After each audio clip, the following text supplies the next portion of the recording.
2024નો જનાદેશને અત્યારે આપણને જે જનાદેશનું ચિત્ર આવતું દેખાઈ રહ્યું છે, એક વખત એના પર અત્યારે આપણે નજર કરી લઈએ તો જુઓ આખા દેશની અંદરનું અત્યારનું આપણું ચિત્ર છે। એનડીએ 297 બેઠકો પર અત્યારે આગળ છે, ઇન્ડિયા ગઠબંધન 230 બેઠકો પર આગળ છે અને જે અન્ય બેઠકો અન્ય પાર્ટી છે તે લગભગ 16 બેઠકો અત્યારે આપણને જીતતી દેખાઈ રહી છે। એટલે એના પર એક ખાસ મહત્વનું ધ્યાન છે। એક વખત કમ્પેરેટિવ એનાલિસિસ કરી નાખીએ, કારણ કે જુઓ તમને આ જે ચિત્ર દેખાઈ રહ્યું છે ખાસ કરીને આ વખતે, એમાં જુઓ આ જે આખો પટ્ટો છે ખાસ કરીને રાજસ્થાન, આ ગુજરાતની એક બેઠક, યુપી, બંગાળ અને મહારાષ્ટ્ર, આ ઘણા મહત્વના સ્ટેટ આપણે રહેતા જોવા મળ્યા છે। કારણ કે એક વખત જો આપણે 2019ની સાથે આ તમામનું કમ્પેરિઝન કરીએ તો જુઓ આ બધી જગ્યા પર આપણને એક 2019માં એક ભગવા લહેર ખાસ કરીને જોવા મળી હતી।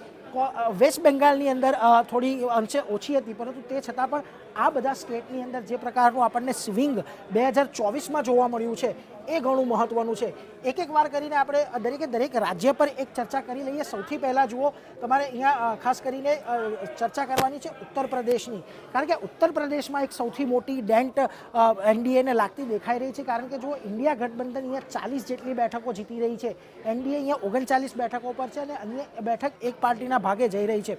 ઓવરઓલ અહીંયા થયું છે શું જુઓ, ખાસ કરીને ગયા વખતે જે 80 બેઠકો હતી એમાંથી 72 જેટલી બેઠકો આપણને એનડીએના પક્ષમાં જતી દેખાતી હતી, પરંતુ આ વખતે જુઓ અહીંયા સમાજવાદી પાર્ટીનો એક ખાસો એવો આપણને દબદબો રહેતો દેખાયો છે। કોંગ્રેસનો પણ અહીંયા દબદબો થોડોક વધતો દેખાયો છે।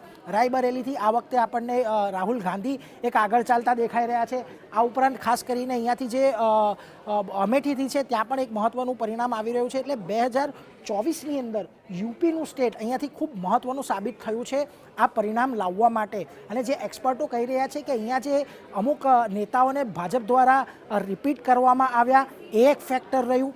બીજી તરફ અખિલેશ યાદવે અહીંયાથી યાદવ ફેક્ટરને થોડુંક બાજુએ આ વખતે મૂક્યું છે અને ઓબીસીને ટિકિટ આપવાનું કામ અહીંયાથી કર્યું છે, એટલે એ ફેક્ટર પણ અહીંયા આપણને કામ કરતું દેખાયું છે। આ બાદ આવીએ રાજસ્થાન પર વાત કરીએ તો જુઓ રાજસ્થાનની અંદર આ વખતે આપણને થોડું ચેન્જ આવતો દેખાયો છે।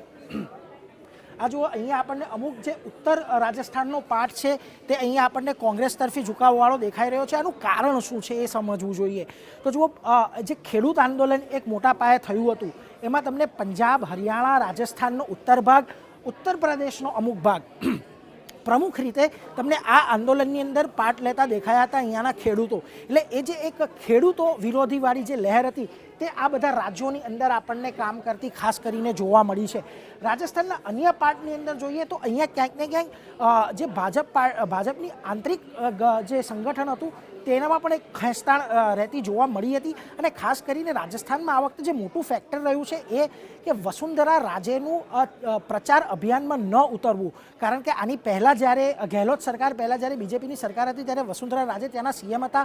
આ વખતે જે વિધાનસભાની ચૂંટણી થઈ છે એમાં પણ એમને કોઈ બહુ મોટી પોસ્ટ આપવામાં આવી નહોતી અને ખાસ કરીને એમને હટાવીને નવા સીએમ લાવવામાં આવ્યા છે। એટલે એક અનુભવી ચહેરા કે જે સીટો જીતાડવામાં સક્ષમ હતા એવું આ વખતે રાજસ્થાનમાં લોકોની સાથે નહોતા, એટલા માટે પણ રાજસ્થાનમાં આપણને આ એક મોટો ફેરફાર જોવા મળ્યો।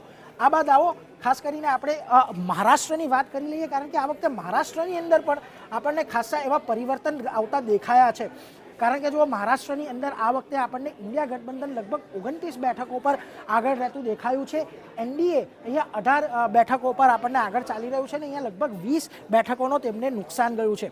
હવે અહીંયા પણ મહત્વની વાત શું છે કે જો ખાસ કરીને 2019માં ભાજપ અને શિવસેના સંયુક્ત રીતે લડતા હતા, એટલા માટે આપણને 2019ની અંદર એક મોટો મેન્ડેટ એનડીએ પક્ષ તરફ જોવા મળ્યો હતો, પરંતુ આ વખતે શિવસેનાની અંદર 2 ભાગલા પડ્યા છે અને 2 ભાગલા એનસીપીની અંદર પડ્યા છે। એટલે હવે આ બંને જે ભાગલા પડ્યા છે એનો ફાયદો અહીંયાથી ખાસ કરીને ઇન્ડિયન ગઠબંધનને પણ થતો જોવા મળ્યો છે, કારણ કે જે મરાઠા માણસના વોટ હતા એ અહીંયાથી આપણને શિફ્ટ થતા જોવા મળ્યા। આ ઉપરાંત જે નાસિક બાજુનો એરિયા છે ત્યાં આગળ કાંદાના ભાવને લઈને એક ભાજપની સરકાર પ્રત્યે ખાસો એવો રોષ હતો, એટલે એ આપણને રહેતો દેખાયો। આ ઉપરાંત મરાઠા આંદોલનની પણ એક બહુ મોટી અસર આપણને જોવા મળી છે મહારાષ્ટ્રની અંદર, એટલે એ પણ એક છે। અને ખાસ કરીને અહીંયા પણ આજે મુંબઈના અમુક હિસ્સા તમને ઇન્ડિયા ગઠબંધનના રંગોના દેખાઈ રહ્યા છે. એમાં જે ખાસ કરીને કેન્ડિડેટ સિલેક્શન છે કે ઉમેદવારોની પસંદગી છે એને લઈને પણ અમુક નારાજગીઓ ભાજપના પક્ષે જોવા મળી હતી. એટલે આ બધા ફેક્ટર આપણને મહારાષ્ટ્રની અંદર એક કામ કરતા દેખાયા.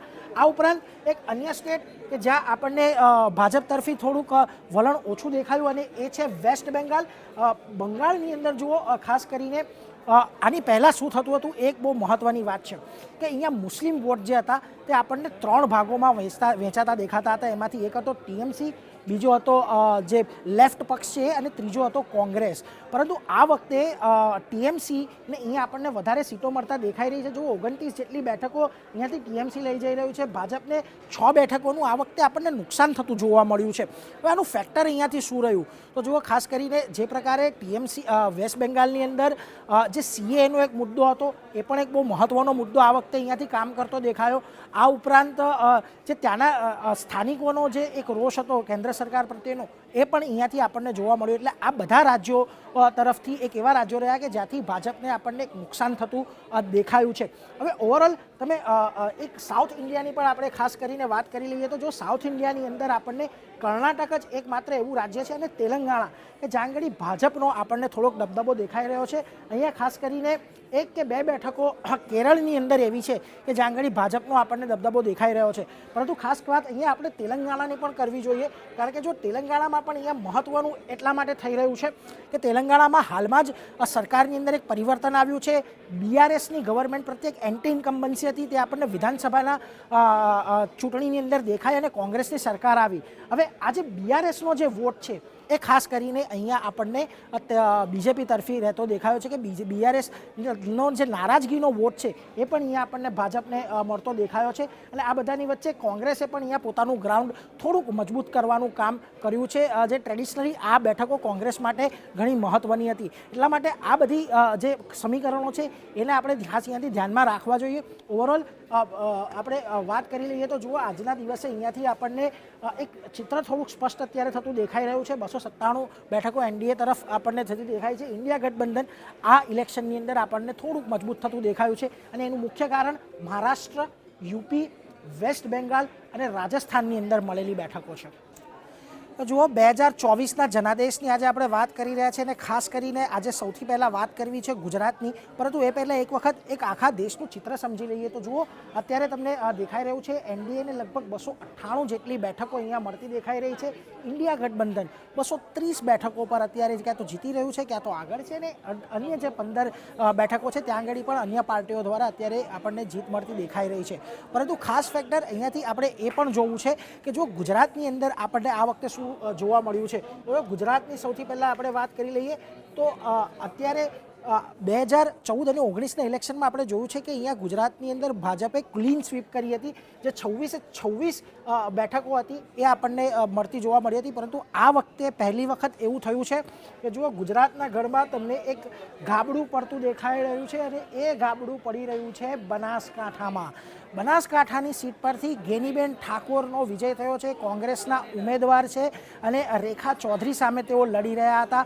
અને 1962 પછી પહેલીવાર એવું બન્યું છે કે બનાસકાંઠાથી કોઈક મહિલા સાંસદ અહીંયાથી ચૂંટાઈને જઈ રહ્યા છે.